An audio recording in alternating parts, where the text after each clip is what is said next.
বন্ধুরা, এখন আমি হসপিটাল যাব।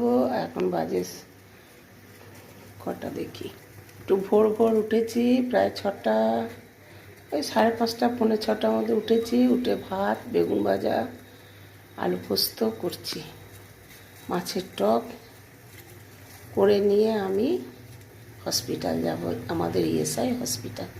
তাই আমি কড়াই তেল দিয়েছি আর দিয়ে দেবো 5 ফোড়ন, সামান্য 5 ফোড়ন। আমি আলুগুলো ছেড়ে দেবো, নতুন আলু পোস্ত।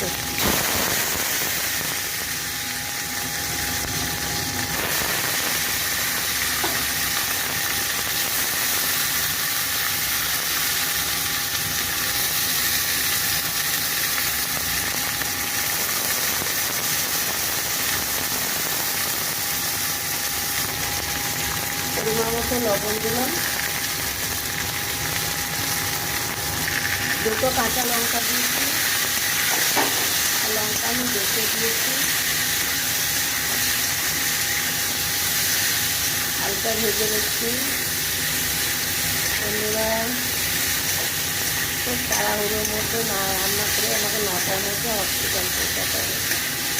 ব্লাড দেওয়া আছে, রিপোর্ট নেব, ডাক্তার দেখাবো। প্রায় 500 লোক হয়ে যায়, অনেক লাইন নিয়ে গেছে হসপিটাল, আমাদের অনেক লাইন।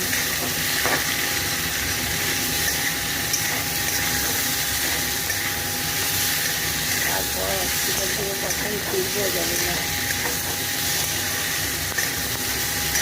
আমাদের জল দেবো, জল দিচ্ছি।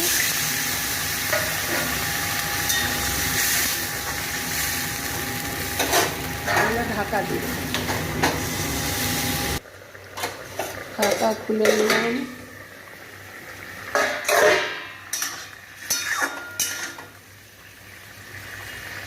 আলুটা সেদ্ধ হয়ে গেছে। এই পোস্তের মধ্যে একটা বেগুন কেটে আমি দিয়ে দিলাম, কেন আমি সুগারের পেশেন্ট। আমি বেগুনগুলো সামান্য আলু নেব, 2-1 পিস আলু দিয়ে, এই বেগুন দিয়ে, পোস্ত দিয়ে হবে। বেগুনগুলো আমার জন্য। মাঝখানে আমি ঢাকা খুলে দেখে নিয়েছি একবার, বেগুন সেদ্ধ হলো কি না। দেখলাম বেগুন সেদ্ধ হয়ে গেছে,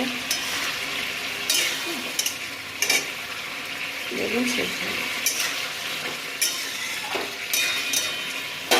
এবারে পোস্ত দিয়ে নামিয়ে নেব।